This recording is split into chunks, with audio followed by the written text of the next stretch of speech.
Hi നമസ്കാരം. അറിവിൻ്റെ പേടകം എന്ന ചാനലിലേക്ക് എല്ലാവർക്കും സ്വാഗതം.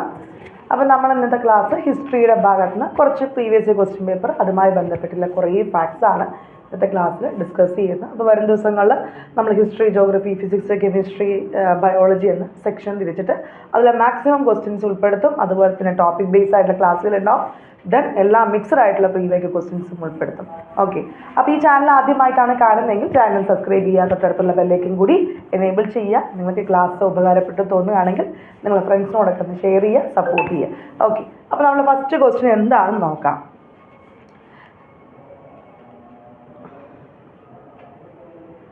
ആദ്യത്തെ ചോദ്യം നോക്കിയേ മക്കളെ. ഇന്ത്യയുടെ ഒന്നാം സ്വതന്ത്ര സമരവുമായി ബന്ധപ്പെട്ട് അല്ലെ താഴെ പറയുന്ന പ്രസ്താവനയിൽ ശരി അല്ലാത്തതേത്? ഏതാണ് ശരി അല്ലാത്തത് എന്നാണ് ചോദ്യം. ഏതാണ്? ആദ്യത്തെ രക്തസാക്ഷി ഝാൻസി റാണി ആയിരുന്നു എന്ന് പറയുന്നു. രണ്ടാമത്തെ, ഡൽഹിയിൽ കലാപം നയിച്ചത് ബഹദൂർ ഷാ രണ്ടാമനാണ്. ദെൻ ഹിന്ദു മുസ്ലിം ഐക്യമായിരുന്നു കലാപത്തിന്റെ യഥാർത്ഥ ശക്തി എന്ന് പറയുന്നത്. ഏതാണ് ഇതിൽ ശരിയല്ലാത്തത്? ആദ്യത്തെ രക്തസാക്ഷി ഝാൻസി റാണിയാണോ? അല്ല അല്ലെ. ആരായിരുന്നു? മംഗൾ പാണ്ഡെ ആയിരുന്നു. ആരാണ് മക്കളെ? മംഗൾ പാണ്ഡെ ആയിരുന്നു. ദെൻ ഡൽഹിയിൽ കലാപം നയിച്ചത് ബഹദൂർ ഷാ രണ്ടാമൻ തന്നെയാണ്. ഹിന്ദു മുസ്ലിം ഐക്യമായിരുന്നു കലാപത്തിന്റെ യഥാർത്ഥ ശക്തി എന്ന് പറയുന്നത് ശരിയാണ്. അപ്പൊ ഏതാണ്? ഓപ്ഷൻ ബി മാത്രം അല്ലെ. ഓപ്ഷൻ ബിയിൽ ഒന്ന് മാത്രം ശരിയല്ലാത്ത. എന്താണ്? 1857 വിപ്ലവം അല്ലെങ്കിൽ ഒന്നാം സ്വാതന്ത്ര്യ സമരം എന്ന് നോക്കാം. എവിടെയാണ് നടന്നത്? മീററ്റ് യു പിയിലാണ് അല്ലെ. നോക്കാം. ഇന്ത്യയുടെ ഒന്നാം സ്വാതന്ത്ര്യ സമരം എന്നറിയപ്പെടുന്ന വിപ്ലവമാണ് ഏത്? 1857 വിപ്ലവം അല്ലെങ്കിൽ റിവോൾട്ട് ഓഫ് 1857 എന്ന് പറയുന്നത് ഇന്ത്യയിൽ മുഗൾ ഭരണത്തിന്റെ പൂർണ്ണമായ പതനത്തിന് കാരണമായ വിപ്ലവം ഏതാണ്? 1857 വിപ്ലവമാണ്. ഒന്നാം സ്വാതന്ത്ര്യ സമര സമയത്തെ മുഗൾ ഭരണാധികാരിയായിരുന്നു ആര്? ബഹദൂർ ഷാ രണ്ടാമൻ. 1857 കലാപം പൊട്ടിപ്പുറപ്പെട്ടത് ഉത്തർപ്രദേശിലെ മീററ്റ് എന്ന് പറഞ്ഞ സ്ഥലത്താണ്. ബ്രിട്ടീഷ് സൈന്യത്തിൽപ്പെട്ട ഇന്ത്യക്കാർ അറിയപ്പെട്ടത് എന്ത്? ശിപ്പായികൾ എന്നല്ലേ. ശിപ്പായി ലഹള എന്നറിയപ്പെടുന്നതും എന്താണ്? ഈ 1857 വിപ്ലവം തന്നെയാണ്. 1857 കലാപത്തെ ബ്രിട്ടീഷ് ചരിത്രകാരന്മാർ വിളിച്ചതാണ് എന്ത്? ശിപ്പായി ലഹള എന്നും കൂടി മനസ്സിലാക്കി വെക്കുക. ദെൻ മംഗൾ പാണ്ഡെയുമായി ബന്ധപ്പെട്ട കുറച്ച് കാര്യം അല്ലെ. ഒന്നാം സ്വാതന്ത്ര്യ സമരത്തിന്റെ ആദ്യത്തെ രക്തസാക്ഷി എന്നറിയപ്പെടുന്നതാണ് ആര്? മംഗൾ പാണ്ഡെ അല്ലെ. മംഗൾ പാണ്ഡെ ഉൾപ്പെടുന്ന സൈനിക വിഭാഗം അറിയപ്പെടുന്ന എന്താണ്? 34ാം ബംഗാൾ നേറ്റീവ് ഇൻഫൻട്രി റെജിമെന്റ് ആണ് കേട്ടോ. 34 ടൈപ്പിംഗ് മിസ്റ്റേക്ക് ആണ്. 34ാം ബംഗാൾ നേറ്റീവ് ഇൻഫൻട്രി റെജിമെന്റ് എന്നാണ്. ഗ്രീസ് പുരട്ടിയ വെടിയുണ്ട ഉപയോഗിക്കാൻ വിസമ്മതിക്കുകയും അഡ്ജുട്ടൻ പദവി വഹിച്ചിരുന്ന ഉദ്യോഗസ്ഥരെ കൊലപ്പെടുത്തുകയും ചെയ്ത സൈനികൻ അല്ലെ. സൈനികൻ അഡ്ജുട്ടൻ ബോക്കിനെ കൊലപ്പെടുത്തിയത് 1857 അല്ലെ മാർച്ച് 29 അല്ലെ. ഈ ഒന്നാം സ്വാതന്ത്ര്യ വിപ്ലവവുമായിട്ട് ബന്ധപ്പെട്ട ഡീറ്റെയിൽഡ് ആയിട്ട് ക്ലാസ് തന്നിട്ടുണ്ട്. കാണാത്തവർ എന്ത് ചെയ്യുക? ക്ലാസ് ഒന്ന് കയറി മക്കൾ കാണുക കേട്ടോ. ദെൻ അടുത്ത ചോദ്യം നോക്കിയേ. സാരേ ജഹാം സെ അച്ഛ എന്ന ഗാനം രചിച്ചത് ആരാണ്? രവീന്ദ്രനാഥ് ടാഗോർ ആണോ? മുഹമ്മദ് ഇക്ബാൽ ആണോ? സുബ്രഹ്മണ്യ ഭാരതിയാണോ? ദെൻ പ്രേംചന്ദ് ആണോ? ഏതാണ് ആൻസർ? മുഹമ്മദ് ഇക്ബാൽ ആണ്. എന്താണ്? ഓപ്ഷൻ ബി മുഹമ്മദ് ഇക്ബാൽ ആണ്. ദെൻ ബ്രിട്ടീഷ് ഇന്ത്യയിൽ ജീവിച്ചിരുന്ന പ്രശസ്തനായ ഉറുദു പേർഷ്യൻ സൂഫി കവിയും അല്ലെ ഇസ്ലാമിക ചിന്തകനും രാഷ്ട്രീയ നേതാവുമായിരുന്നു ആര്? മുഹമ്മദ് ഇക്ബാൽ. ആരായിരുന്നു? ബ്രിട്ടീഷ് ഇന്ത്യയിൽ ജീവിച്ചിരുന്ന പ്രശസ്തനായ ഉറുദു പേർഷ്യൻ സൂഫി കവിയാണ്. ഇസ്ലാമിക ചിന്തകനും രാഷ്ട്രീയ നേതാവുമായിരുന്നു. മുഴുവൻ പേരെന്താണ്? അലാമ മുഹമ്മദ് ഇക്ബാൽ. എന്താണ്? അലാമ മുഹമ്മദ് ഇക്ബാൽ. പാകിസ്ഥാൻ രൂപീകരണം എന്ന ആശയത്തിന്റെ പിന്നിലെ പ്രധാനിയായിരുന്നു ആര്? മുഹമ്മദ് ഇക്ബാൽ. ക്ലിയർ ആണോ? ഇദ്ദേഹം ഉറുദുവിൽ രചിച്ച സാരേ ജഹാം സെ അച്ഛ ഇന്ത്യയിൽ ഇന്നും പ്രശസ്തമായ ഒരു ദേശഭക്തി ഗാനമാണ് എന്നും കൂടി മനസ്സിലാക്കുക. ദെൻ രവീന്ദ്രനാഥ് ടാഗോർ അല്ലെ ഇന്ത്യയിലെ പ്രമുഖ സാഹിത്യകാരനും സാംസ്കാരികനുമായ ആയിരുന്നു രവീന്ദ്രനാഥ് ടാഗോർ. കൊൽക്കത്തയിൽ പീരളി ബ്രാഹ്മണ വംശത്തിൽ പിറന്ന ടാഗോർ 8ാമത്തെ വയസ്സിൽ തൻ്റെ ആദ്യ കവിത രചിച്ചു. നമ്മൾ കുറച്ചിതിൽ NCERTയും SCERT ഒക്കെ നമ്മൾ ആഡ് ചെയ്തിട്ടുണ്ട്. മക്കൾക്ക് എന്ത് ചെയ്യാം, ഒന്ന് ഉപകാരപ്പെട്ടോട്ടെ എന്ന് പറഞ്ഞിട്ടാണ് ആഡ് ചെയ്തിരിക്കുന്നത്. അപ്പോൾ നിങ്ങൾക്ക് ഇനി അത് തിരഞ്ഞുകൊണ്ട് പഠിക്കേണ്ട ആവശ്യമില്ല, എല്ലാം ഒരൊറ്റ കുടക്കീൽ എന്ന രീതിയിലാണ് നമ്മൾ തരുന്നത്. ഇനി വരും ദിവസങ്ങൾ അതുമായി ബന്ധപ്പെട്ട ക്വസ്റ്റ്യൻസ് ഒക്കെ നമ്മൾ മാക്സിമം എന്ത് ചെയ്യും, ആഡ് ചെയ്യുന്നതാണ് കേട്ടോ. ദെൻ 16ാമത്തെ വയസ്സിൽ ടാഗോർ ഭാനുസിംഹം എന്ന തൂലികാ നാമത്തിൽ അല്ലെ ഏത് പേരിലാണ്, ഭാനുസിംഹം എന്ന തൂലികാനാമത്തിൽ ആദ്യ കവിതാ സമാഹാരം പുറത്തിറക്കി. ജനഗണമന അല്ലെ എന്ന ദേശീയ ഗാനത്തിന്റെ കർത്താവ് ആരാണ്, ടാഗോറാണ്. ബംഗ്ലാദേശിന്റെ ദേശീയ ഗാനമായ അമർ സോന ബംഗ്ല രചിച്ച വ്യക്തി കൂടിയാണ് ആര്, രവീന്ദ്രനാഥ് ടാഗോർ. ലോകത്ത് 2 രാജ്യങ്ങളുടെ ദേശീയ ഗാനം എഴുതിയ ഒരേ ഒരു കവി കൂടിയാണ് ആര്, നമ്മളുടെ രവീന്ദ്രനാഥ് ടാഗോർ. സാഹിത്യത്തിന് നൊബൽ സമ്മാനം ലഭിച്ച ആദ്യ ഇന്ത്യൻ കവി അല്ലെ ഗീതാഞ്ജലിക്ക് ഏത് വർഷമാണ്, 1913 നവംബർ 14. എപ്പോഴാണ്, 1913 നവംബർ 14 സാഹിത്യത്തിന് നൊബൽ സമ്മാനം ലഭിച്ച ആദ്യത്തെ ഇന്ത്യൻ കവിയാണ്. ഗാന്ധിജി ആദ്യമായി മഹാത്മാ എന്ന് വിളിച്ച വ്യക്തി കൂടിയാര്, നമ്മുടെ ടാഗോറാണ്. പ്രധാന കൃതികളാണ്, ഇമ്പോർട്ടന്റ് ആണ്. ഗോറ, കാബൂളിവാല, ഡാഗ്ദർ, ചണ്ടാലിക, ഗീതാഞ്ജലി. അതിൽ ഗോറയും കാബൂളിവാലയും ഗീതാഞ്ജലിയും വളരെ കുറച്ച് ഇമ്പോർട്ടൻ്റ് ആണ് കേട്ടോ.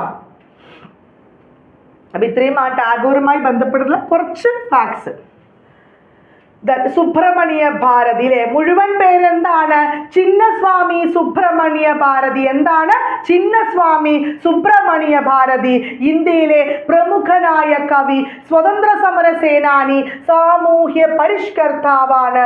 ദെൻ ഭാരതീയ സുബ്ബയ്യ, ശക്തിദാസൻ, മഹാകവി, മുണ്ടാശു കവിജ്ഞൻ എന്നീ പേരുകളിൽ അറിയപ്പെടുന്നു. ദെൻ പ്രധാന കൃതികളാണ് പാഞ്ചാലി ശബദം, ഒരുപാട് പ്രാവശ്യം PSC ചോദിച്ചതാണ്. പാപ്പാട്ട്, അത് ഓടി വിളിയാട് പാട്ട് അല്ലെ. ദെൻ കണ്ണൻ പാട്ട്, കുയിൽ പാട്ടൊക്കെ ആരുടെയാണ്, ഈ സുബ്രഹ്മണ്യ ഭാരതിയുടെയാണ് അല്ലെ പാടുന്ന. ദെൻ പ്രേംചന്ദ് ആധുനിക ഉറുദുവിലെ ഹിന്ദി സാഹിത്യകാരനാണ്. മുഴുവൻ പേരാണ് മുൻഷി പ്രേംചന്ദ്. എന്താണ് മക്കളെ, മുൻഷി പ്രേംചന്ദ്. പ്രധാന കൃതിയാണ് ഗോധാൻ, രംഗഭൂമി, കർമ്മഭൂമി, പ്രേമാംശം. ഏതൊക്കെയാണ്, ഗോധാനുണ്ട്, രംഗഭൂമി, കർമ്മഭൂമി, ദെൻ പ്രേമാംശം കൂടി ഉണ്ട്. അടുത്ത ചോദ്യം, ഗാന്ധിജിയുമായി ബന്ധപ്പെട്ട് താഴെ പറയുന്നതിൽ ശരിയല്ലാത്തതേതാണ്? ഗാന്ധിജി 2ാം വട്ട മനുഷ്യ സമ്മേളനത്തിൽ പങ്കെടുത്തിട്ടുണ്ട് എന്ന് പറയുന്നു. ശരിയാണോ? ശരിയാണോ? ദെൻ അടുത്ത, ഗാന്ധിജി 5 തവണ എന്ത് കേരളത്തിൽ വന്നിട്ടുണ്ട് എന്ന് പറയുന്നു. ദെൻ മഹാത്മാ എന്ന് ഗാന്ധിജിയെ ആദ്യമായി വിളിച്ചത് രവീന്ദ്രനാഥ് ടാഗോർ ആണ് എന്ന് പറയുന്നു. ദെൻ ഗാന്ധിജിയെ അവസാനം കേരളത്തിൽ വന്ന് പയ്യന്നൂർ സത്യാഗ്രഹവുമായി ബന്ധപ്പെട്ടതാണ് അല്ലെ. അപ്പൊ ഏതാണ്, 1ാമത്തെ സ്റ്റേറ്റ്മെന്റ് ശരിയാണ്. 5 പ്രാവശ്യം ഗാന്ധി കേരളത്തിൽ വന്നിട്ടുണ്ട്, മഹാത്മാ എന്ന് ഗാന്ധിജിയെ വിളിച്ചിട്ടുണ്ട്. ദെൻ 4ാമത്തെ എന്താണ്, പയ്യന്നൂർ സത്യാഗ്രഹമല്ല, ക്ഷേത്ര പ്രവേശന വിളംബരവുമായി വന്നു അല്ലേ. എപ്പോഴാണ്, 1937, 36 വിളംബരം, 37 ഗാന്ധിജി അവസാനമായിട്ട് വന്നത്. അപ്പൊ ഏതാണ്, ഓപ്ഷൻ ഡി മാത്രം, ഓപ്ഷൻ സി ആണ്, 4 മാത്രമാണ് അവിടെ തെറ്റ്. മഹാത്മാഗാന്ധി വളരെ ഇമ്പോർട്ടൻ്റ് ആയിട്ടുള്ള കാര്യമാണ്, നോക്കാം. എപ്പോഴാണ് ജനിച്ചത്, 1869 ഒക്ടോബർ 2-ാം തീയതി അല്ലെ ജനിച്ചു. ഇന്ത്യയുടെ രാഷ്ട്രീയ പിതാവ്. ദെൻ ഗാന്ധിജിയെ മഹാത്മാ എന്ന് ആദ്യമായി അഭിസംബോധന ചെയ്ത് ടാഗോറാണ്. ഗാന്ധിജി കോൺഗ്രസ് പ്രസിഡന്റായ വർഷമാണ് 1924 1924 ദെൻ സബർമതിയിലെ സന്യാസി എന്നറിയപ്പെടുന്ന ആരാണ്, ആരാണ് ഗാന്ധിജി തന്നെ. ഗാന്ധിജിയുടെ ആത്മകഥ ഏതാണ്? എൻ്റെ സത്യാന്വേഷണ പരീക്ഷണങ്ങൾ. ഗാന്ധിജിയുടെ ആത്മകഥയിൽ പരാമർശിക്കപ്പെട്ടിട്ടുള്ള മലയാളിയാണ് GP പിള്ള. ഗാന്ധിജി ഇന്ത്യയിൽ ആദ്യമായി നടത്തിയ സത്യാഗ്രഹം ഏതാണ്? 1917 ചമ്പാരൻ സത്യാഗ്രഹം അല്ലെ. പിന്നെ 1918 അഹമ്മദാബാദ് മിൽ സമരവും ഗാന്ധിജി അനുഷ്ഠിച്ചിട്ടുണ്ട്.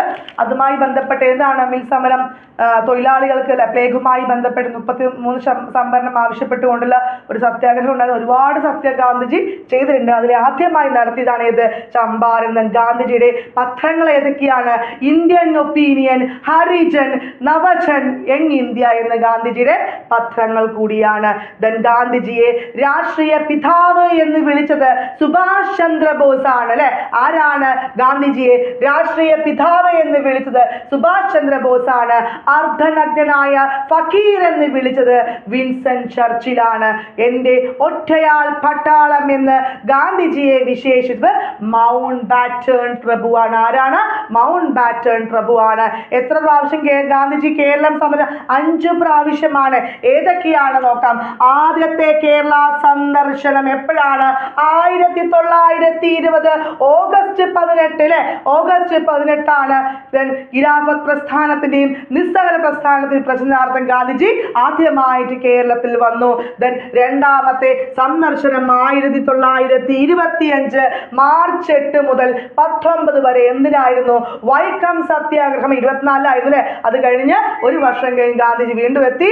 വൈക്കം സത്യാഗ്രഹത്തിന് പിന്തുണയർപ്പിക്കാൻ വേണ്ടി ഗാന്ധിജി രണ്ടാമത്തെ പ്രാവശ്യം കേരളത്തിൽ വന്നു. മൂന്നാമത്തെ എപ്പോഴാണ്?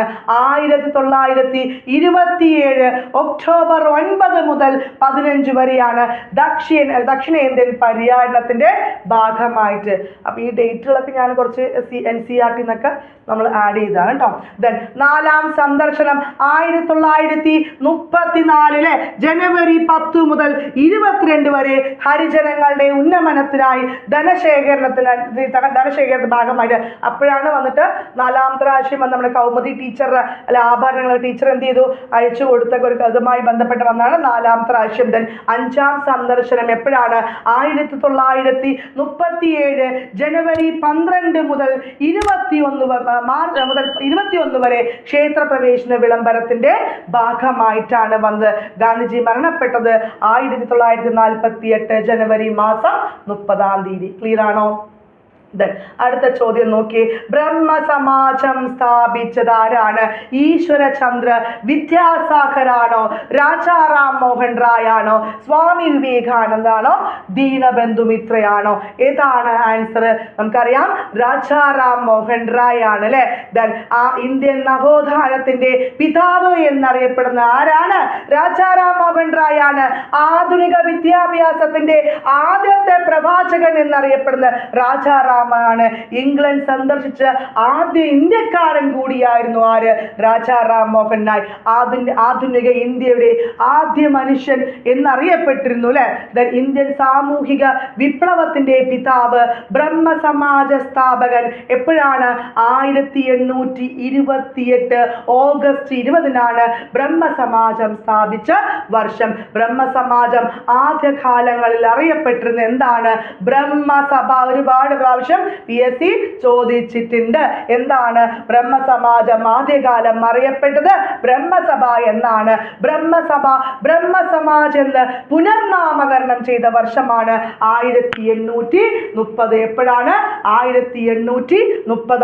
കേരളത്തിൽ ബ്രഹ്മസമാജത്തിന്റെ പ്രചരണാർത്ഥത്തിന് നേതൃത്വം നൽകിയത് അയ്യത്താൻ ഗോപാലനാണ്. ആരാണ് മക്കളെ? അയ്യത്താൻ ഗോപാലനാണ്. 1825 വേദാന്ത കോളേജ് കൊൽക്കത്തയിൽ സ്ഥാപിച്ചു. എപ്പോഴാണ്? 1825 വേദാന്ത കോളേജ് എവിടെ സ്ഥാപിച്ചു? കൊൽക്കത്തയിൽ സ്ഥാപിച്ചു. 1815 സ്ഥാപിച്ച സംഘടനയാണ് എന്ത്? ആത്മീയ സഭ. എന്താണ്? ആത്മീയ സഭ 1815 സ്ഥാപിച്ചു. 1829 അല്ലെ സതീ സമ്പ്രദായം നിർത്തലാക്കി. ആരാണ്? 1829 സതി സമ്പ്രദായം നിർത്തലാക്കി അല്ലെ. ദെൻ രാജാറാം മോഹൻ റായുടെ പ്രധാന പുസ്തകങ്ങളാണ് തുഹ്ഫത്തുൽ മുവാഹിദീൻ. എന്താണ്? രാജാറാം മോഹൻ റായുടെ പ്രധാന പുസ്തകമാണ് തുഹ്ഫത്തുൽ മുവാഹിദീൻ എന്നും കൂടി മനസ്സിലാക്കുക. ദെൻ ഏക ദൈവ വിശ്വാസികൾക്ക് ഒരു ഉപഹാരം, ജീസസിന്റെ കൽപ്പനകൾ, വേദാന്ത ഗ്രന്ഥമൊക്കെ അദ്ദേഹത്തിന്റെ പുസ്തകങ്ങൾ കൂടിയാണ്. ക്ലിയർ ആണോ? ഭഗവത്ഗീത ബംഗാളി ഭാഷയിലേക്ക് തർജ്ജമ ചെയ്ത വ്യക്തിയാണ് ആര്? രാജാറാം മോഹൻ റായ്. എന്താണ്? ഭഗവത്ഗീത അല്ലെ ബംഗാളി ഭാഷയിലേക്ക്, ഏത് ഭാഷയാണ്? ബംഗാളി ഭാഷയിലേക്ക് തർജ്ജമ ചെയ്തു. രാജാറാം മോഹൻ റായുടെ ജീവചരിത്രകാരൻ എന്നറിയപ്പെടുന്നത് മേരി കാർപെൻറ്റർ. ആരാണ്? രാജാറാം മോഹൻ റായുടെ ജീവചരിത്രകാരൻ എന്നറിയപ്പെടുന്ന മേരി കാർപെൻറ്റർ ആണ്. ജാതി സമ്പ്രദായമാണ് ഇന്ത്യക്കാർക്കിടയിലെ അനൈക്യത്തിന്റെ ഉറവിടം എന്ന് പറഞ്ഞതും രാജാറാം മോഹൻ റായ് ആണ്. തൻ്റെ ആശയങ്ങൾക്കുള്ള പ്രചരണാർത്ഥം രാജാറാം മോഹൻ റായ് വില്യം ആഡത്തിനൊപ്പം സ്ഥാപിച്ച സംഘടനയാണ് യൂണിറ്റേറിയൻ. തൻ്റെ ആശയങ്ങൾക്കുള്ള പ്രചരണാർത്ഥം രാജാറാം മോഹൻ റായ് വില്യം ആഡത്തിനൊപ്പം സ്ഥാപിച്ച സംഘടനയാണ് യൂണിറ്റേറിയൻ അസോസിയേഷൻ. ദെൻ മരണപ്പെട്ടത് 1833 സെപ്റ്റംബർ 27. ക്ലിയർ ആണോ? ദെൻ ഈശ്വരചന്ദ്ര വിദ്യാസാഗർ 1820 സെപ്റ്റംബർ 26 ജനിച്ചു. ശൈശവ വിവാഹവും ബഹുഭാരത്വവും നിരോധിക്കുവാനും ദെൻ വിധവാ വിവാഹത്തിന് നിയമസാധു നൽകാനും പരിശ്രമിച്ച വ്യക്തിയാണ് ആര്? ഈശ്വരചന്ദ്ര വിദ്യാസാഗർ. അദ്ദേഹത്തിന്റെ പരിശ്രമ ഫലമായി എപ്പോഴാണ്? 1856 മുഴുവൻ പ്രദേശത്തും വിധവാ പുനർവിവാഹ നിയമം ബാധകമാക്കി. ദെൻ 1856 ഡിസംബർ 7 കൊൽക്കത്തയിലെ ആദ്യത്തെ വിധവാ പുനർവിവാഹം ഇതാക്കി. ദെൻ ബംഗാളി ലിപിയുടെ പരിഷ്കരണം നടത്തിയ വ്യക്തി കൂടിയാണ് ആര്? ഈശ്വരചന്ദ്ര വിദ്യാസാഗർ. നിരവധി പെൺപള്ളിക്കൂടങ്ങൾ സ്ഥാപിച്ചു. സംസ്കൃത പഠനരംഗത്ത് ബ്രാഹ്മണർക്ക് മേധാവിത്വം അവസാനിപ്പിക്കാൻ പരിശ്രമിക്കുകയും ചെയ്തു.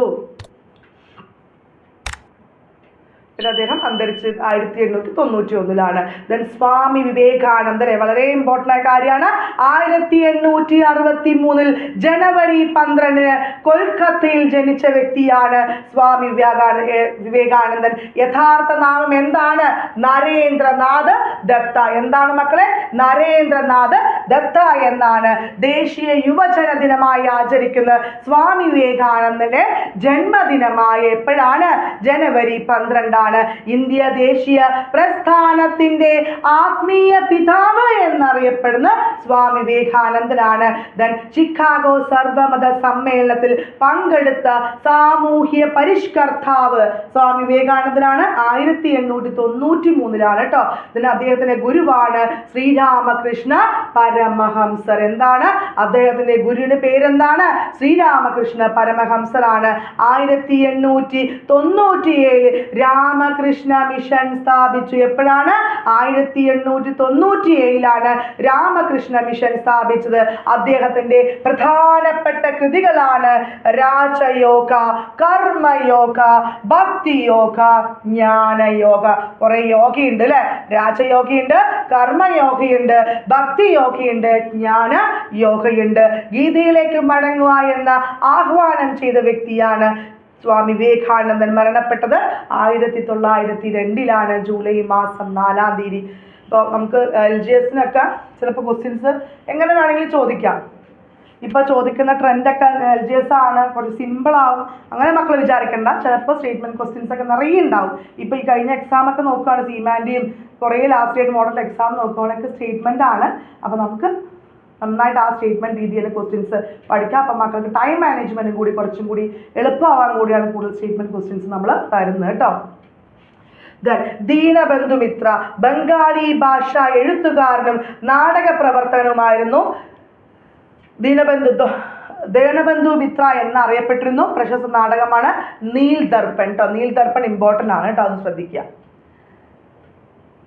നമ്മുടെ LGSന്റെ 50 മോഡൽ ക്വസ്റ്റ്യൻ പേപ്പർ, ദെൻ അതിൽ 50 മോഡൽ ക്വസ്റ്റ്യൻ പേപ്പർ എന്ന് പറയുമ്പോൾ 50 PYQ ഉണ്ടാവും, 25 PYQ ഉണ്ടാവും, 25 model question paper, then plus 25 live ക്ലാസ്സും കൂടെ എത്രയാണ്?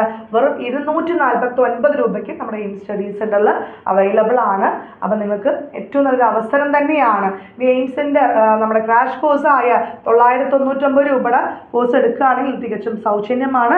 അല്ല, നമുക്ക് അത് മാത്രം മതിയാണെങ്കിൽ എന്ത് ചെയ്യുക? അത് മാത്രം പർച്ചേസ് ചെയ്താൽ മതി. നിങ്ങളുടെ ഒപ്പം ആ ലൈവ് ക്ലാസ്സുകളും ആ മോഡൽ ക്വസ്റ്റ്യൻ പേപ്പർ തയ്യാറാക്കാൻ ഞാനും നിങ്ങളുടെ ഒപ്പം ഉണ്ടാവും. പരീക്ഷ വരെ നിങ്ങളുടെ കൂടെ ഫുൾ ടൈം ക്ലാസ്സുകളും ലൈവ് ക്ലാസ്സും റെക്കോർഡ് ക്ലാസ്സുകളും മോക്ക് ടെസ്റ്റും മോഡൽ പരീക്ഷകളും റിവിഷൻ ക്ലാസ്സും എല്ലാമായിട്ട് എയിം സ്റ്റഡി സെന്ററിന്റെ കൂടെയും അറിവിന്റെ പേടകത്തിന്റെ കൂടെയൊക്കെ ഞാനും ഉണ്ടാകും കേട്ടോ. ഈ crash class, live class, record ക്ലാസ്സുകൾ, മോക്ക് ടെസ്റ്റ്, മോഡൽ പരീക്ഷ, ഡെയിലി എക്സാമുകൾ, ദെൻ പേഴ്സണൽ മെന്റർഷിപ്പോട് കൂടിയാണ്. വിളിക്കേണ്ട നമ്പർ 9446537080 എന്നാണ് കേട്ടോ. നിങ്ങളുടെ ഫ്രണ്ട്സൊക്കെ നീ ഒന്ന് ഷെയർ ചെയ്യുക. ദെൻ ഇന്ത്യ ദേശീയ പതാകയുമായി ബന്ധപ്പെട്ട് ശരിയായ പ്രസ്താവന ഏത് എന്ന് തിരഞ്ഞെടുക്കുക. സാരനാഥിലെ അശോക സ്തംഭത്തിൽ നിന്നും എടുത്തതാണ് എന്ത്? ദേശീയ മുദ്ര എന്ന് പറയുന്നു. ദെൻ അശോക ചക്രത്തിൽ 21 ആരക്കാലുകളുണ്ട് എന്ന് പറയുന്നു. ദെൻ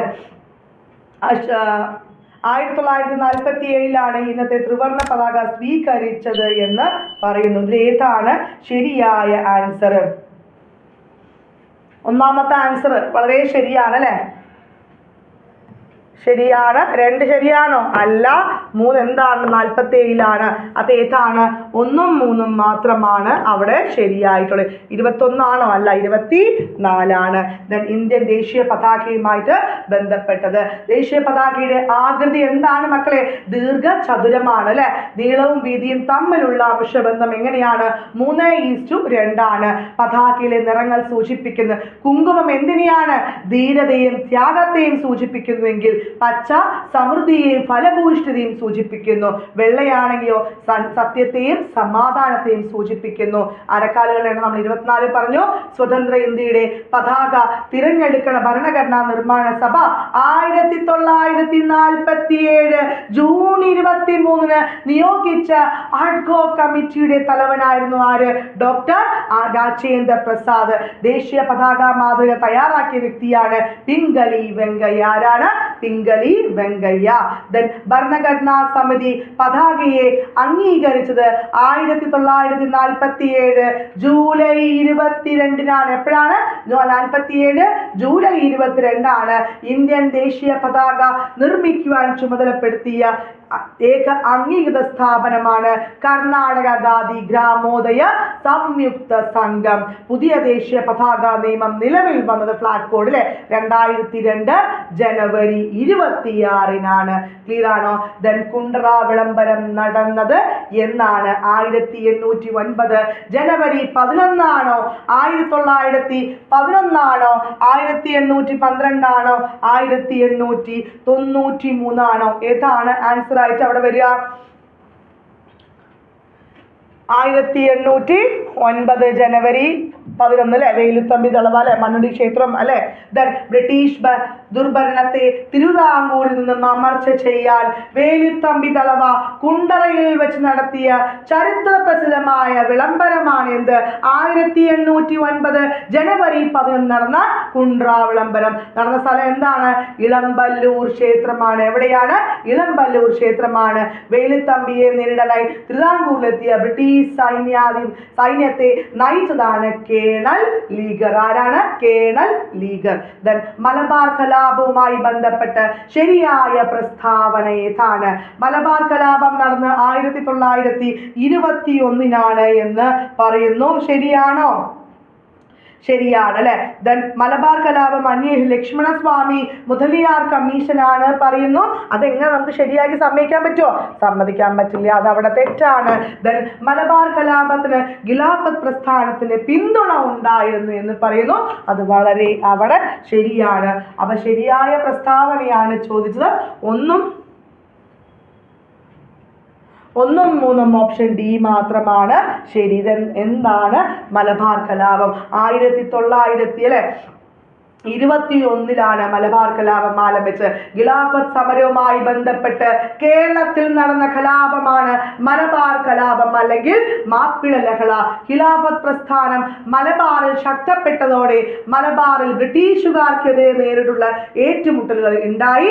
മലബാർ കലാപത്തിന് പെട്ടെന്നുണ്ടായ കാരണം എന്താണ്? പൂക്കോട്ടൂർ കലാപം ആരംഭിച്ച് 21 മലബാർ കലാപത്തിന്റെ പ്രധാന കേന്ദ്രം ഏതായിരുന്നു? തിരൂരങ്ങാടിയാണ്. മലബാർ കലാപത്തിന്റെ നേതാക്കൾ ആരൊക്കെയാന്ന് നോക്കാം. വളരെ ഇമ്പോർട്ടന്റ് ആണ്. ചോദിക്കും, ഓഡ് വൺ ഔട്ട് ആയിട്ടും ചോദിക്കും, സ്റ്റേറ്റ്മെന്റ് ആയിട്ടും ചോദിക്കും, വൺ വേർഡ് ആയിട്ടും ചോദിക്കും. നോക്കാം മക്കളെ. വാര്യം കുന്നത്ത് മുഹമ്മദ് ഹാജി, സിദ്ദീഖ് കോയ തങ്ങൾ, അലി മുസ്ലിയാർ. ആരൊക്കെയാണ്?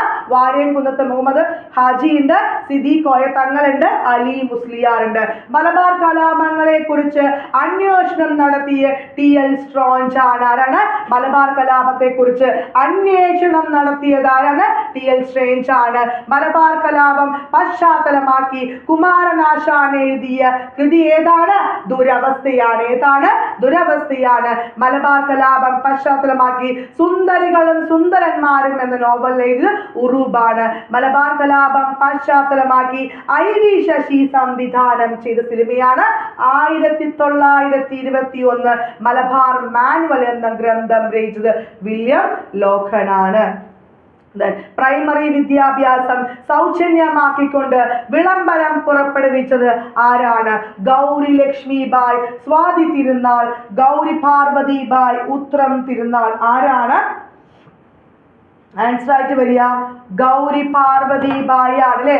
ഗൗരി പാർവതിബായ് ആണ് എന്നും കൂടി മനസ്സിലാക്കി വെക്കുക. ദക്ഷിണ ഭോജൻ എന്നറിയപ്പെടുന്ന ആരാണ്? സ്വാതി തിരുനാളാണ്. തിരുവിതാംകൂർ അടിമക്കച്ചവടം നടപ്പിലാക്കിയത് ഗൗരി പാർവതി ലക്ഷ്മിബായ് ആണ് അല്ലെ? ഗൗരി പാർവതിബായ് ആരാണ് നോക്കാം. തിരുവിതാംകൂറിലെ ആദ്യത്തെ മുഴുവൻ സമയ റീജൻ ഭരണാധികാരിയായിരുന്നു അല്ലെ?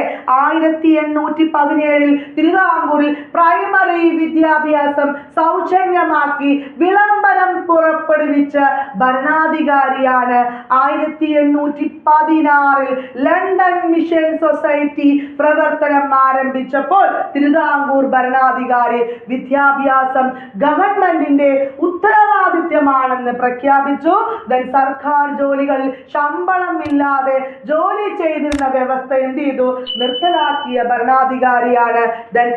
കൊല്ലത്ത് തേവള്ളി കൊട്ടാരം നിർമ്മിച്ച സമയത്ത് ഭരണാധികാരി PSC ചോദിച്ചിട്ടുണ്ട്. ജാതി പദവി ഭേദമില്ലാതെ എല്ലാവർക്കും വീട് ഓടുമേയുവാനുള്ള അവകാശം നൽകിയ തിരുവിതാംകൂർ ഭരണാധികാരി. അപ്പൊ ഇത്രയും കാര്യം ഒന്ന് നന്നായി ശ്രദ്ധിക്കുക കേട്ടോ. ഗൗരി പാർവതിബായുമായി ബന്ധപ്പെട്ടത്.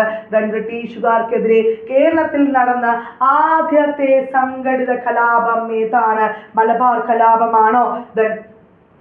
ആറ്റിങ്ങൽ കലാപമാണോ? കുറിച്യർ കലാപമാണോ?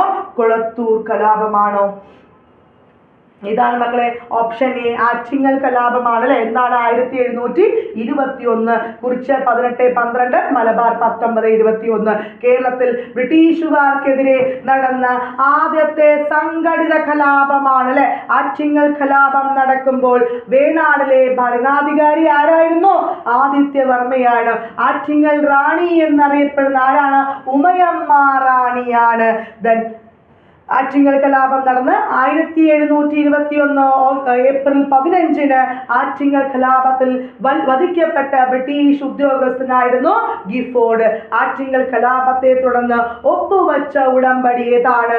വേണാട് ഉടമ്പടി. ഏത് വർഷമാണ്? 1723. പഴശ്ശി രാജാവ് വീരചരമം പ്രാപിച്ചത് എന്ന്?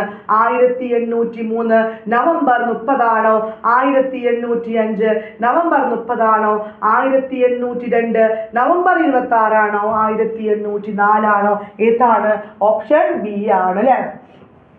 ഒന്നാം പരീക്ഷയ്ക്ക് എപ്പോഴാണ്? 1793 മുതൽ 97 വരെയാണ്. ടോട്ടലായിട്ട് 1793 1893 മുതൽ 1805 വരെയാണ് കേട്ടോ. യഥാർത്ഥ നാമം കോട്ടയം കേരളവർമ്മ പഴശ്ശിരാജ എന്നറിയപ്പെടുന്നു അല്ലെ. കോട്ടയം രാജവംശമാണ്. ഏതൊക്കെയാണ് കാലഘട്ടം? 1793 മുതൽ 1805 വരെ അല്ലെ. പഴശ്ശിരാജ എന്നും കൊട്ടിയോട്ട് രാജ എന്നും ബ്രിട്ടീഷ് രേഖകളിൽ വിശേഷിക്കപ്പെട്ട വ്യക്തി കൂടിയാണ് ആര്? പഴശ്ശിരാജ. ബ്രിട്ടീഷുകാർക്കെതിരെ പഴശ്ശിരാജ ജനങ്ങളെ സംഘടിപ്പിച്ച് തിരിയാനുള്ള കാരണം എന്താണ്? കോട്ടയം പ്രദേശത്തെ നികുതി പിരിക്കാനുള്ള അധികാരം നൽകാത്തതും വയനാടിന് മേൽ അവകാശവാദം ഉന്നയിച്ചതുമാണ് എന്ത്? ഈ കലാപത്തിനുള്ള പ്രധാനപ്പെട്ട കാരണം. ഒന്നാം പഴശ്ശി വിപ്ലവം നടന്ന് 1793 മുതൽ 1797 വരെയാണെങ്കിൽ രണ്ടാം പഴശ്ശി വിപ്ലവം നടന്ന് 1805 മുതൽ 1800 മുതൽ 1805 വരെയാണ്. മലബാറിൽ ആ സമയം സബ് കളക്ടറാണ് തോമസ് ഹാർവേ ബാബർ ആയിരുന്നു. പഴശ്ശി വിപ്ലവത്തെ അടിച്ചമർത്തിയ ബ്രിട്ടീഷ് സൈന്യാധിപനായിരുന്നു ആർതർ വെല്ലസി. ആരാണ്? ആർതർ വെല്ലസിയാണ്. എപ്പോഴാണ് മരണപ്പെട്ടത്? 1805 നവംബർ 30 മാവിലാന്തോട് വയനാടിൽ വെച്ചിട്ടാണ്. വൈശ്രീപുഴ, വളപട്ടണം പുഴ എന്നൊക്കെ പഠിച്ചിട്ടുണ്ടല്ലോ നമ്മള്. ഇന്ത്യൻ നാഷണൽ കോൺഗ്രസിന്റെ പ്രഥമ സമ്മേളനത്തിന് അധ്യക്ഷനാരായിരുന്നു? AO ഹ്യൂമാനോ, WC ബാനർജി ആണോ, ദാദാഭായ് നവറോജി ആണോ, ഫിറോസ് ഷാ മേത്ത ആയിരുന്നു? ആരാണ് മക്കളെ? ഓപ്ഷൻ ബി WC ബാനർജി ആണ് അല്ലെ. ഇന്ത്യൻ നാഷണൽ കോൺഗ്രസ് എപ്പോഴാണ് INC? 1885 മുതൽ 1947 സ്വതന്ത്രം ലഭിക്കുന്നത് വരെ ഇന്ത്യയിലെ ബ്രിട്ടീഷ് വിരുദ്ധ സമരങ്ങൾക്ക് നേതൃത്വപരമായ പങ്ക് വഹിച്ചതാണ് എന്ത്? INC. 1885 ഡിസംബർ 28 INC രൂപീകൃതമായത്. ഇന്ത്യൻ നാഷണൽ കോൺഗ്രസിന്റെ രൂപീകരണവുമായി ബന്ധപ്പെട്ട് അറിയപ്പെടുന്ന പ്രമുഖ സിദ്ധാന്തമാണ് സുരക്ഷാ വാൽവ് സിദ്ധാന്തം അല്ലെങ്കിൽ സേഫ്റ്റി വാൽവ് തിയറി അല്ലെ. INCയുടെ പിതാവ് എന്നറിയപ്പെടുന്ന AO ഹ്യൂമാണ്. സെക്രട്ടറിമാർ തന്നെയാണ് AO ഹ്യൂമനെയാണ്. ആദ്യത്തെ പ്രസിഡന്റ് ആരായിരുന്നു മക്കളെ? WC ബാനർജിയാണ്. ഇന്ത്യൻ നാഷണൽ കോൺഗ്രസിന്റെ ആദ്യകാലങ്ങളിൽ അറിയപ്പെട്ടത് ഇന്ത്യൻ നാഷണൽ യൂണിയൻ എന്നായിരുന്നു. ഇന്ത്യൻ നാഷണൽ കോൺഗ്രസിന് ആ പേര് നൽകിയത് ആരാണ്? ദാദാഭായ് നവറോജിയാണ്. ഇന്ത്യൻ നാഷണൽ കോൺഗ്രസിന്റെ ആദ്യ സമ്മേളനം നടന്ന വേദി ബോംബെ ആണ്. ഗോകുൽദാസ് തേജ്പാൽ കോളേജ് ആയിരുന്നു. ആദ്യം പൂനെയായിരുന്നു. അപ്പൊ പേര് കാരണം എന്ത് ചെയ്തു? മാറ്റിയിട്ട് ബോംബെയിലാക്കിയതാണ്. സർവോദയ മുസ്ലിം ലീഗ് രൂപീകരിക്കപ്പെട്ട സ്ഥലം ഏതാണ്? ബോംബെ, കൽക്കത്ത, ധാക്ക, ലാഹോർ. ഏതാണ്? ഓപ്ഷൻ സി ധാക്കയാണ്. ഏതാണ്? ധാക്കയാണ്. ആദ്യ പ്രസിഡന്റ് ആഗ ഖാൻ ആയിരുന്നു. ആദ്യ വാർഷിക സമ്മേളനം നടന്ന് 1907 കേട്ടോ. കറാച്ചിയിൽ വെച്ചാണ്. കറാച്ചി സമ്മേളന പ്രസിഡന്റ് സർ ആദംജി പീർബോയ് ആണ്. ഭരണഘടനയിൽ അറിയപ്പെടുന്നത് ഗ്രീൻ ബുക്ക് എന്നാണ് അല്ലെ. ഭരണഘടന തയ്യാറാക്കിയത് മൗലാന മുഹമ്മദ് അലിയാണ്. ആസ്ഥാനം ലക്നൗ ആണ്. ക്ലിയറാണോ?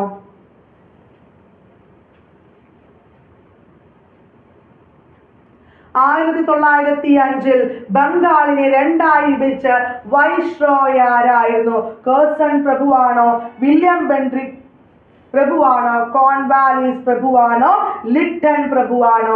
ആരാണ്? കേഴ്സൺ പ്രഭുവാണ് അല്ലെ. കേഴ്സൺ പ്രഭുവാണ്. തിരുവിതാംകൂർ സന്ദർശിച്ച ആദ്യത്തെ വൈസ്രോയ് ആയിരുന്നു ആര്? കേഴ്സൺ പ്രഭു. യൂണിവേഴ്സിറ്റി കമ്മീഷനെ നിയമിച്ച വൈസ്രോയ് അല്ലെ 1902. 1904 ഇന്ത്യൻ യൂണിവേഴ്സിറ്റി ആക്ട് പാസാക്കിയ വൈസ്രോയ് ആണ്. യൂണിവേഴ്സിറ്റി കമ്മീഷൻ തലവൻ തോമസ് റാലിയാണ്. ചോദിച്ചിട്ടുണ്ട്. പുരാവസ്തു സ്മാരക സംരക്ഷണ നിയമം പാസാക്കിയ വർഷം 1904 ബ്രിട്ടീഷ് ഇന്ത്യയിലെ ഔറംഗസീബ് എന്നറിയപ്പെട്ട വൈസ്രോയ് ആണ് ആര്? കേഴ്സൺ പ്രഭു. ബംഗാൾ വിഭജനം നടത്തിയ വൈസ്രോയ്. പോലീസ് സംവിധാനത്തെ കുറിച്ച് പഠിക്കാൻ പോലീസ് കമ്മീഷനെ നിയമിച്ച വൈസ്രോയ് ആണ്. കേഴ്സൺ പ്രഭു നിയമിച്ച പോലീസ് കമ്മീഷൻ തലവൻ ആരായിരുന്നു? Andrew Fraser. ആരാണ്? ആൻഡ്രൂ ഫ്രേസർ ആണ്. അഗ്രികൾച്ചർ റിസർച്ച് ഇൻസ്റ്റിറ്റ്യൂട്ട്, വ്യവസായ വാണിജ്യ വകുപ്പ് എന്നിവ സ്ഥാപിച്ച വൈസ്രോയ് കൂടിയാണ് ആര്?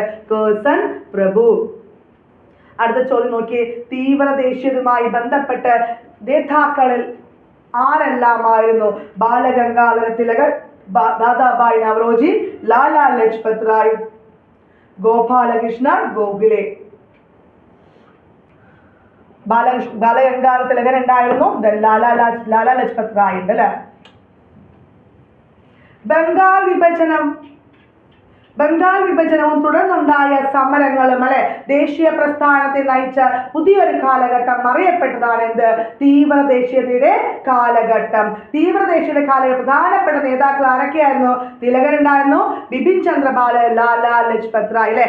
ലാൽ പാൽ ബാൽ കൂട്ടുകെട്ട് എന്നറിയപ്പെട്ടു. ലാലാ ലജ്പത് റായും ബിപിൻ ചന്ദ്രപാലും ബാലഗംഗാധര തിലകനുമാണ്. പയ്യന്നൂരിൽ ഉപ്പ് സത്യാഗ്രഹത്തിന് നേതൃത്വം നൽകിയതാരാണ്? പി കൃഷ്ണപിള്ളയാണോ, കേളപ്പനാണോ, മുഹമ്മദ് അബ്ദുൾ റഹ്മാനാണോ, കെ മാധവനാണോ? ആരാണ് മക്കളെ ആൻസർ? കെ കേളപ്പനാണ്. ഓപ്ഷൻ ബി ആണ്. സിവിൽ നിയമലംഘന പ്രസ്ഥാനത്തിന് തുടക്കമിട്ടതാണ് എന്ത്? ഉപ്പ് സത്യാഗ്രഹത്തിലൂടെയാണ് അല്ലെ. 1882 സാൾട്ട് ആക്ട് അനുസരിച്ച് ഉപ്പുണ്ടാക്കുന്നതിന് കുത്തവകാശം ബ്രിട്ടീഷുകാർക്കായതും നികുതി ഭാരം, ഉപ്പിന്റെ വില എന്നിവയ്ക്കെതിരെയുമാണ് നടന്ന സത്യാഗ്രഹമാണ് ഏത്? ഉപ്പ് സത്യാഗ്രഹം. അന്നത്തെ വൈസ്രോയ് ആരായിരുന്നു? ഇർവിൻ പ്രഭു ആയിരുന്നു. ആരാണ് മക്കളെ? ഇർവിൻ പ്രഭു ആയിരുന്നു. ഇന്ത്യയിൽ ഉപ്പ് സത്യാഗ്രഹം ആരംഭിച്ചത് 1930 മാർച്ച് മാസം 12-ാം തീയതിയാണ് അല്ലെ. ഗുജറാത്തിലെ സബർമതി ആശ്രമത്തിലാണ് ആരംഭിച്ചത്. സബർമതി ആശ്രമത്തിൽ നിന്നും ദണ്ഡി കടപ്പുറത്തേക്കുള്ള സമരം എത്രയാണ്? 386 കിലോമീറ്റർ ദൂരം ഉണ്ടായിരുന്നു. 78 അനുയായികളോടൊപ്പമാണ് യാത്ര ആരംഭിച്ചത്. വിഷ്ണു ദിഗംബർ ഈണമിട്ട രഘുപതി രാഘവ രാജാറാം എന്ന ഗാനമാണ് അവർ ആ സമയത്ത് പാടിയത്. ആരായിരുന്നു? വിഷ്ണു ദിഗംബർ കേട്ടോ. അതും കൂടെ ശ്രദ്ധിക്കുക. കേരളത്തിൽ ഉപ്പ് സത്യാഗ്രഹം നടന്നത് പയ്യന്നൂരിലും ബേപ്പൂരിലും നേതൃത്വം നൽകിയത് കേളപ്പനായിരുന്നു. പങ്കെടുത്തവരുടെ എണ്ണം എത്രയായിരുന്നു? 33,000. സമത്വ സമൂഹ സൃഷ്ടി എന്ന ലക്ഷ്യത്തോടെ ഐത്തോച്ചാടനം സ്വതന്ത്ര പ്രസ്ഥാനത്തിന്റെ ഭാഗമായി മാറിയ കേരളത്തിലെ പ്രക്ഷോഭ സമരം ഏതായിരുന്നു? ഉപ്പ് സത്യാഗ്രഹമാണോ, മലബാർ കലാപമാണോ, പുന്നപ്ര വയലാർ സമരമാണോ, ഗുരുവായൂർ സത്യാഗ്രഹമാണോ? ഏതാണ്? ഗുരുവായൂർ സത്യാഗ്രഹമാണ്. ഓപ്ഷൻ ഡി ആണ്. ഗുരുവായൂർ ക്ഷേത്ര മണിയടിച്ച ആദ്യത്തെ അബ്രാഹ്മണനാണ് പി കൃഷ്ണപിള്ളയാണ് അല്ലെ. ഗുരുവായൂർ സത്യാഗ്രഹത്തിൽ ക്രൂരമായി മർദ്ദനമേറ്റ് സത്യാഗ്രഹ നേതാവായിരുന്നു. നേതാക്കൾ ആരൊക്കെയായിരുന്നു? പി കൃഷ്ണപിള്ള, പിന്നെ ആരാണ്? A K Gopalan. A K ഗോപാലനാണ്. ഗുരുവായൂർ ഏത് ക്ഷേത്ര പ്രവേശനവുമായി ബന്ധപ്പെട്ടാണ് ജനഹിത പരിശോധന നടത്തിയത്? ഏതാണ്? ഈ ഗുരുവായൂർ ക്ഷേത്രവുമായി ബന്ധപ്പെട്ടതാണ്. ഗുരുവായൂർ സത്യാഗ്രഹകാലത്ത് ഗുരുവായൂർ ക്ഷേത്രം നിലനിന്ന താലൂക്ക് ഏതാണ്? പൊന്നാനി താലൂക്കാണ്. ഗുരുവായൂർ ക്ഷേത്ര പ്രവേശനവുമായി ബന്ധപ്പെട്ട് ജനഹിത പരിശോധന നടത്തിയ താലൂക്ക് പൊന്നാനി തന്നെയാണ്. ഈ ജനഹിത പരിശോധനയിൽ അവർണർ ക്ഷേത്ര പ്രവേശനം നടത്തുന്ന ഭൂരിഭാഗം ജനങ്ങളും അനുകൂലമാണെന്ന വസ്തുത വെളിപ്പെടുത്തുകയും ചെയ്തു. നോർമലായിട്ട് നമുക്ക് ഈ ഗുരുവായൂർ ക്ഷേത്രം എല്ലാവർക്കും അറിയാം. എല്ലാം നമ്മൾ റാങ്ക് ഫയലും ഒക്കെ പഠിച്ചു. നമ്മൾ കുറച്ച് NCERT കുറച്ച് കാലൊക്കെ ആഡ് ചെയ്താണ് കേട്ടോ. മനുഷ്യത്വമാണ് മനുഷ്യന്റെ ജാതി എന്ന് പ്രഖ്യാപിച്ചത് ആരാണ്? ശ്രീനാരായണ ഗുരുവാണോ, ചട്ടമ്പി സ്വാമിയാണോ, വൈകുണ്ഠ സ്വാമിയാണോ, അയ്യങ്കാളിയാണോ? ആൻസർ ഏതാണ് മക്കളെ? പറഞ്ഞേ. ഓപ്ഷൻ എ ശ്രീനാരായണ ഗുരുവാണ് അല്ലെ. ശ്രീനാരായണ ഗുരുവാണ്. 1856 ഓഗസ്റ്റ് മാസം 20 ജനിച്ച നവോത്ഥാന നായകനാണ് ആര്? ശ്രീനാരായണ ഗുരു. എവിടെയാണ്? തിരുവനന്തപുരത്തിലെ ചെമ്പഴന്തിയിലാണ്. വീട്ടുപേരെന്താണ്? വയൽവാരം വീട് അല്ലെ. നാരായണൻ നാണു എന്ന ബാല്യകാലത്തിലെ പേരാണ്. കേരള നവോത്ഥാനത്തിന്റെ പിതാവാണ്. നാണുവാശാൻ എന്ന പേരിൽ അറിയപ്പെട്ട അല്ലെ. നാണുവാശാൻ എന്ന പേരിൽ അറിയപ്പെട്ടു. ഗുരുദേവൻ എന്ന് വിളിക്കപ്പെടുന്ന നവോത്ഥാന നായകനാണ് ആര്? ശ്രീനാരായണ ഗുരു. കേരള ബുദ്ധൻ, രണ്ടാം ബുദ്ധൻ എന്നറിയപ്പെട്ട വ്യക്തിയാണ്. ഇന്ത്യൻ സ്റ്റാമ്പിലും നാണയത്തിലും പ്രത്യക്ഷപ്പെട്ട ആദ്യ മലയാളിയാണ്. 1903 അല്ലെ SNDP സ്ഥാപിച്ചു മെയ് 15. ദെൻ ആദ്യത്തെ രചനയാണ് ഗജേന്ദ്രമോക്ഷം വഞ്ചിപ്പാട്ട്. പിന്നെ 1888 അരുവിപ്പുറം ശിവപ്രതിഷ്ഠയുമായി ബന്ധപ്പെട്ട വർഷം ഇമ്പോർട്ടൻ്റ് ആണ് കേട്ടോ. ദെൻ ഗജേന്ദ്രമോക്ഷം വഞ്ചിപ്പാട്ട് ഗുരു സമർപ്പിച്ചത് ആർക്കായിരുന്നു? ചട്ടമ്പി സ്വാമിക്കാണ്. ആർക്കാണ്? ചട്ടമ്പി സ്വാമിക്കാണ്. ദെൻ അരുവിപ്പുറം ശിവപ്രതിഷ്ഠ സമയത്ത് ഗുരു രചിച്ച കൃതി ഏതാണ്? അതാണ് ശിവശതകം. ഏതാണ് മക്കളെ? ശിവശതകമാണ്. ശ്രീനാരായണ ഗുരു രചിച്ച തമിഴ് കൃതി ഏതാണ്? തേവാര പതികങ്ങൾ. ഏതാണ്? തേവാര പതികങ്ങൾ. ദെൻ ഗുരുവിന്റെ സംസ്കൃത രചന ഏതൊക്കെയാണ്? ദർശനമാല, ചിദംബരാഷ്ടകം, വേദാന്ത സൂത്രം, നിർവൃതി പഞ്ചമൊക്കെ വളരെ ഇമ്പോർട്ടൻ്റ് ആണ്. ഒരു ജാതി, ഒരു മതം, ഒരു ദൈവം, ഈ വചനമുള്ള ശ്രീനാരായണ ഗുരുവിന്റെ പുസ്തകം ഏതാണ്? ജാതി മീമാംസ. ഏതാണ് മക്കളെ? ജാതി മീമാംസയാണ്. ആഴമേറും നിൻ മഹാസാനിമൊഴിയിൽ ഞങ്ങളാകവേ ആഴണം വാഴണം നിത്യം വാഴണം വാഴണം സുഖം എന്ന വരികളുള്ള ശ്രീനാരായണ ഗുരുവിന്റെ രചനയാണ് ദൈവ ദശകം. ദെൻ മരണപ്പെട്ട എപ്പോഴാണ്? 1928 സെപ്റ്റംബർ 20. അപ്പം ഇമ്പോർട്ടൻ്റ് ആയിട്ടുള്ള നിങ്ങൾക്ക് അത്ര പരിചയമില്ലാത്ത കുറച്ച് വേർഡ്സ് സെൻറ്റൻസ് മാത്രം നമ്മൾ ആഡ് ചെയ്താണ് കേട്ടോ. ദെൻ പ്രാചീന മലയാളം എന്ന കൃതി രചിച്ചത് ആരാണ്? എന്നും PSCയുടെ ഇഷ്ട ചോദ്യമാണ്. വാഗ്ഭടാനന്ദൻ, ചട്ടമ്പി സ്വാമി, ശ്രീനാരായണ ഗുരു, കുമാര ഗുരുദേവൻ.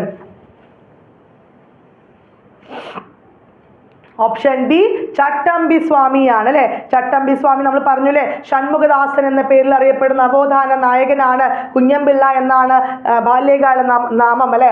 പിന്നെ അദ്ദേഹത്തെ പിന്നെ കാഷായം ധരിക്കാത്ത സന്യാസി എന്നറിയപ്പെടുന്നൊക്കെ എന്താണ്? ചട്ടമ്പി സ്വാമിയാണ്. 1853 അല്ലെ ഓഗസ്റ്റ് 25 ജീവകാരുണ്യ ദിനമായി നമ്മൾ ആചരിക്കുന്നു.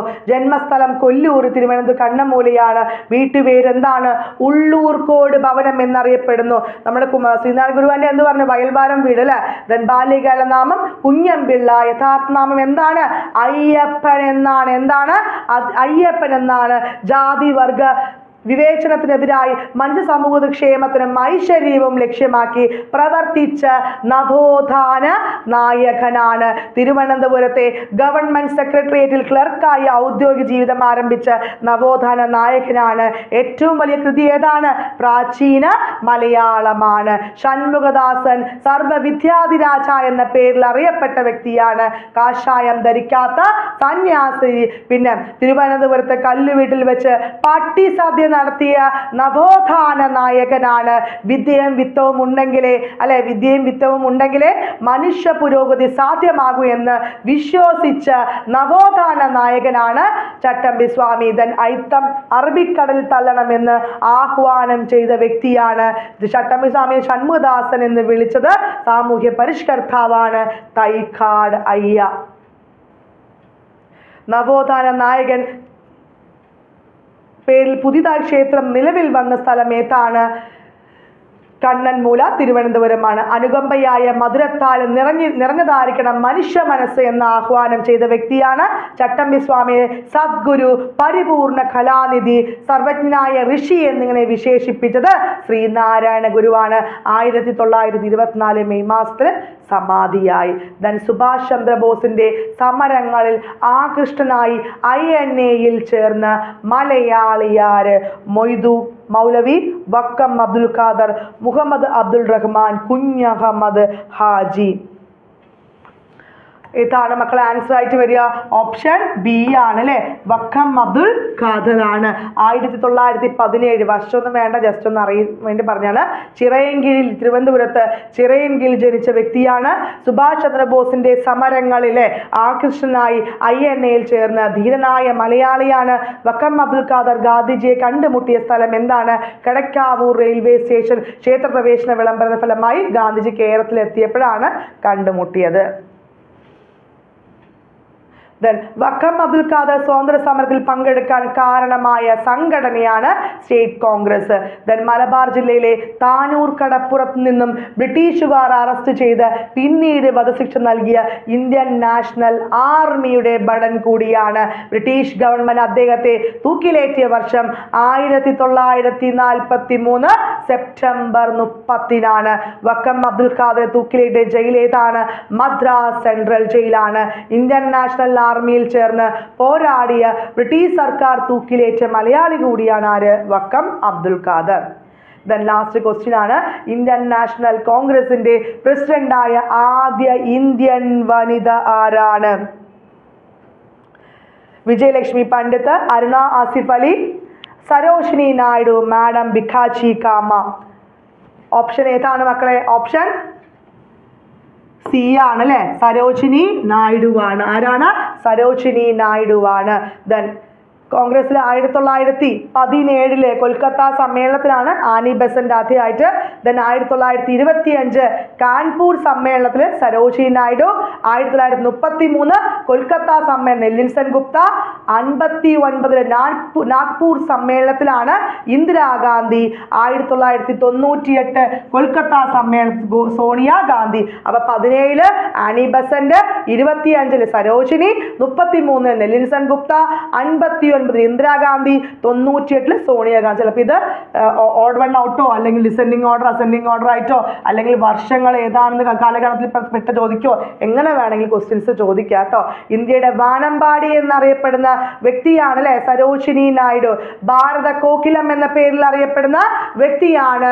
കോൺഗ്രസ് പ്രസിഡന്റായ ആദ്യ ഇന്ത്യൻ വനിതയാണ്. ഇന്ത്യയിൽ ഒരു സംസ്ഥാനത്തിന്റെ ഗവർണർ പദവി വഹിച്ച ആദ്യ വനിതയാണ് ആര്? സരോജിനി നായിഡു. എവിടെയായിരുന്നു? UP-യിലായിരുന്നു. സ്വതന്ത്ര ഇന്ത്യയിൽ പദവിയിലിരിക്കെ അന്തരിച്ച ആദ്യ ഗവർണറാണ്. ഇന്ത്യയുടെ വാനമ്പാടി എന്ന് സരോജിനി നായിഡുവെ വിശേഷിപ്പിച്ചത് ആരാണ്? ഗാന്ധിജിയാണ്. സരോജിനി നായിഡു രാഷ്ട്രീയ ഗുരുവാണ് ഗോപാലകൃഷ്ണ ഗോഖലെ. 1916 ഹിന്ദു മുസ്ലിം ഐക്യത്തിന്റെ അംബാസിഡർ എന്ന് സരോജിനി നായിഡു വിശേഷിപ്പിച്ച വ്യക്തിയാണ് മുഹമ്മദ് അലി ജിന്ന. മുഹമ്മദ് ജിന്നയെ സരോജിനി നായിഡു എന്ത് വിശേഷിപ്പിച്ചു? ഹിന്ദു മുസ്ലിം ഐക്യത്തിന്റെ അംബാസിഡർ എന്ന് വിശേഷിപ്പിച്ചു. അപ്പം നമ്മൾ ഇന്നത്തെ ക്ലാസ്സിൽ ഹിസ്റ്ററിയുടെ PYQ ക്വസ്റ്റ്യൻ ആണ്. അതുമായി ബന്ധപ്പെട്ടിട്ടുള്ള കുറേ ഫാക്ട്സ് അല്ലെ, ഈ 4 ഓപ്ഷനും വെച്ചാൽ എന്നൊക്കെ മാക്സിമം നിങ്ങൾക്ക് എല്ലാവർക്കും അറിയുന്ന കുറേ ഫാക്ട്സ് ഉണ്ട്. അതൊക്കെ ഒഴിവാക്കിയിട്ട് NCERTയും SCERTയും കുറച്ച് ഇമ്പോർട്ടൻ്റ് കാര്യങ്ങളെല്ലാം ഉൾപ്പെടുത്തിയിട്ട് പരീക്ഷയ്ക്ക് എന്നും ചോദിച്ച ഫാക്ട്സ് ഉൾപ്പെടുത്തിയിട്ടുള്ള ക്ലാസ്സുകളായിരുന്നു. അപ്പം നിങ്ങൾക്ക് ഉപകാരപ്പെട്ടെന്ന് തോന്നുകയാണെങ്കിൽ എന്ത് ചെയ്യുക? ഷെയർ ചെയ്യുക, സപ്പോർട്ട് ചെയ്യുക. അറിയാത്ത കണ്ടൻസ് ഒക്കെ ഉണ്ടെങ്കിൽ എന്ത് ചെയ്യുക? ഒരു നോട്ട് പ്രിപ്പയർ ചെയ്തിട്ട് എഴുതി വെക്കുക. അതിന് പരീക്ഷയ്ക്ക് 2 മാസം ഉണ്ട്. അതുകൊണ്ട് നമ്മൾ മാക്സിമം എല്ലാ കണ്ടൻസും എല്ലാ ക്ലാസ്സുകളും ഉൾപ്പെടുത്തിയിട്ട് വരുന്നതാണ്. അപ്പോൾ വീണ്ടും ഒരു വീഡിയോയുമായി കാണാം. നന്ദി, നമസ്കാരം. അതിന് മുമ്പ് നമ്മളുടെ LGSന്റെ ക്രാഷ് കോഴ്സ് ഉണ്ട്. അതുപോലെ തന്നെ ക്വസ്റ്റ്യൻ പേപ്പർ ബാച്ചിൽ 249 രൂപയ്ക്ക് 25 model question paper, 225 PYQ questions plus 25 റിവിഷനും കൂടി ലൈവ് ക്ലാസ്സുകളും കൂടി ഉണ്ടാകും. അപ്പോൾ ജോയിൻ ചെയ്യാനായിട്ട് എയിംസിൻ്റെ ഒഫീഷ്യൽ നമ്പറിലേക്ക് കോൺടാക്ട് ചെയ്താൽ മതി. നന്ദി, നമസ്കാരം.